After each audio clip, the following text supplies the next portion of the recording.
तो आज मैं एक्सप्लेन करने वाली हूँ एक कॉमेडी हॉरर मूवी को जिसका नाम है मुंजिया। तो मूवी की फर्स्ट सीन में हम 1952 के समय को देख पाते हैं। हम यहाँ दो भाई बहन को देखते हैं जो कि एक फेस्टिवल में आए हुए थे। अब हम जान पाते हैं कि इन भाई बहनों में से भाई का नाम है गोटिया। गोटिया यहाँ बहुत गुस्से में होते हैं क्योंकि उसे अपने से 7 साल बड़ी लड़की से शादी करनी थी जिसके लिए उसके फैमिली के कोई भी राजी नहीं था। अब वो अपनी बहन को लेकर चितोकबाड़ी जाने लगता है जो कि एक ऐसी जगह थी जहां जाने से सभी डरते थे। असल में गोटिया यहाँ पे पेड़ के पास काला जादू करेगा ताकि उसकी शादी मुन्नी से हो सके और इस काले जादू को पूरा करने के लिए गोटिया को एक बलि भी देनी होगी। अब वो अपनी बहन को मारने की कोशिश करता है लेकिन धक्का मुक्की में गोटिया का सर पेड़ पे लग जाता है और गोटिया का यहाँ मौत हो जाता है। अब गोटिया का अंतिम संस्कार होता है और उसकी अस्थियां को उसी पेड़ के नीचे दबा दिया जाता है। तो उसकी माँ पूछती है कि आप लोग ऐसा क्यों कर रहे हैं। तो एक आदमी कहता है कि गोटिया अपने मुंडन के 10 दिन पूरा होने से पहले ही चल बसा और अगर वो जाग गया तो वो ब्रह्म राक्षस बन जाएगा, मतलब मुंजिया। अब कई साल बीत जाता है और हमें बिट्टू नाम के एक लड़के को दिखाया जाता है जिसके साथ उसकी दादी और उसकी माँ पम्मी रहा करती थी। पम्मी का एक पार्लर था। अब बेला जो कि बिट्टू की बचपन की दोस्त थे वो बिट्टू से मिलने आती है लेकिन उसके साथ और एक दोस्त होता है तो बिट्टू नाराज हो जाता है और वहां से जाने लगता है। लेकिन तभी बेला उसे पीछे से आवाज लगाती है तो बिट्टू डर जाता है और अब बेला बिट्टू की फैमिली से कहती है कि मैं कल से अपनी जुम्बा क्लासेस खोल रही हूँ तो आप सभी को वहाँ आना है। अब बिट्टू हैरी के पास जाता है और उसे पैसे देकर कहता है कि कल तुझे बेला की जुम्बा क्लासेस की इनॉग्रेशन की वीडियो शूट करनी है। नेक्स्ट डे हैरी बेला की जुम्बा इनॉग्रेशन की वीडियो शूट करने लगता है। अब वहाँ क्यूबा और बेला का एंगेजमेंट होता है। अब बिट्टू की फैमिली अपनी गांव जा रही है क्योंकि बिट्टू की कजन की एंगेजमेंट फिक्स हो गई है लेकिन पम्मी वहाँ बिट्टू को लेकर नहीं जाना चाहती है क्योंकि लास्ट टाइम जब ये लोग गांव गए थे तब कुछ हादसा हुआ था जिसमें बिट्टू के डैड मारे गए थे और पम्मी की बिट्टू के चाचा से बिल्कुल नहीं बनती थी। लेकिन फिर भी बिट्टू, उसकी दादी और पम्मी को गाँव जाना पड़ता है। अब गाँव पहुँचते ही बिट्टू के चाचा बालू और पम्मी के बीच झगड़ा हो जाता है और यहाँ बालू चितोकबाड़ी बेचना चाहता था और इसीलिए वो बिट्टू के दादी को पेपर्स में साइन करने के लिए कहता है। लेकिन बिट्टू की दादी चितोकबाड़ी नहीं बेचना चाहते थे क्योंकि वो जगह श्रापित है, लेकिन बालू उसे बेच के ही रहेगा। अब बालू यहाँ बिट्टू से कहता है कि तुम्हारा पिता वहाँ पे पेड़ जलाने गए थे लेकिन वो पागल था और वहीं पे पानी में डूबकर मर गया। इन बातों से बिट्टू बहुत दुखी हो जाता है और यहाँ से सीधा चितोकबाड़ी में उस पेड़ के पास पहुंच जाता है। हम यहाँ गोटिया को देख पाते हैं जो कि अब मुंजिया बन चुका था जो कि बिट्टू को देखकर बहुत खुश होता है। इधर सभी लोग बिट्टू को ढूंढने लगता है और उसकी दादी एक छड़ी लेकर उस पेड़ के पास आ जाती है। तो यहाँ हम ये जान पाते हैं कि बिट्टू की दादी असल में गोटिया की ही बहन है। तो अपनी माँ की छड़ी गोटिया को डराने के लिए लाया था ताकि वो बिट्टू को छोड़ दे जिसे वो पेड़ के जड़ों से लपेट कर रखा हुआ था। अब दादी यहाँ पेड़ में छड़ी से मार के बिट्टू को छुड़ा लेती है लेकिन मुंजिया अपने पंजों से बिट्टू के ऊपर निशान छोड़ देता है और अब मुंजिया आजाद हो चुका था और वो अब दादी को मार डालता है। ये देखकर बिट्टू बेहोश हो जाता है और जब उसका आंख खुलता है तो वो खुद को हॉस्पिटल में पाता है। बालू बिट्टू को ही अपने माँ के मौत का जिम्मेदार कहता है।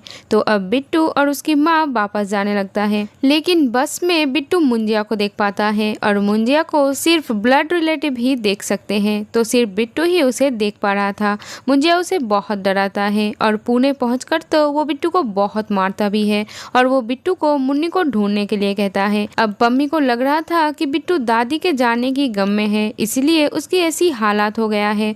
अब बिट्टू मुंजिया के बारे में अपने फ्रेंड स्पीलबर्ग को बताता है जो कि पहले तो उसका यकीन नहीं करता है लेकिन जब शाम को मुंजिया आता है और स्पीलबर्ग को भी बहुत मारता पीटता है तो उसे यकीन हो जाता है। अब वो मुंजिया को देख तो नहीं सकता था लेकिन सुन पा रहा था और महसूस कर पा रहा था और जब भी यहाँ मुंजिया आता था तो बिट्टू के पीठ पर वो निशान चमकने लगता था और इससे बिट्टू को दर्द भी होता था। अब ये दोनों मुन्नी को ढूंढने का तय करते हैं तो बिट्टू अपने कजन को मुन्नी के बारे में पता करने के लिए कहता है तो उसकी कजन रुकू मुन्नी की एक पुरानी फोटो भेजती है और मुन्नी की शक्ल बिल्कुल बेला की माँ जैसी थी, मतलब बेला की नानी ही मुन्नी है। अब बिट्टू और स्पीलबर्ग मुंजिया को मुन्नी के पास ले जाता है। मुंजिया देखता है कि मुन्नी तो बहुत बूढ़ी हो चुकी है। तो अब वो कहता है कि उसे अब मुन्नी से नहीं बेला से शादी करनी है।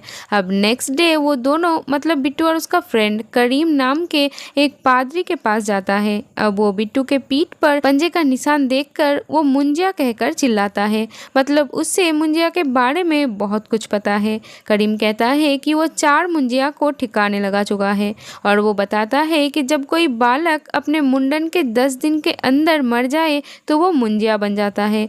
और वो बताता है कि शादी करने के लिए मुंजिया को बकरी के अंदर जाना होगा और ऐसा करने के लिए मुंजिया को अपने ब्लड रिलेटिव के खून से बकरी के ऊपर एक निशान बनाना होगा, जिससे मुंजिया बकरी में चला जाएगा और फिर वो लड़की से शादी करेगा और उस लड़की की बलि देगा और वो दोनों भूत बन जाएंगे और हमेशा साथ रहेंगे।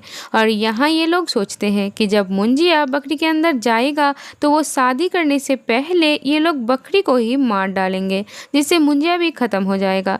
तो अब बिट्टू बेला के पास जाता है और उसे कहता है कि हम तुम्हारे जुम्बा क्लासेस के लिए गांव में एक शूट करेंगे। तो बेला मान जाती है। तो अब बेला उसकी जुम्बा क्लासेस की कुछ मॉडल्स पम्मी, बिट्टू, स्पीलबर्ग और करीम ये सब गांव पहुंचते हैं और अब रुकू इन सबको अपने घर पर रहने के लिए कहता है। और अब कुबा भी यहाँ आ जाता है, मतलब बेला के फियोंसे।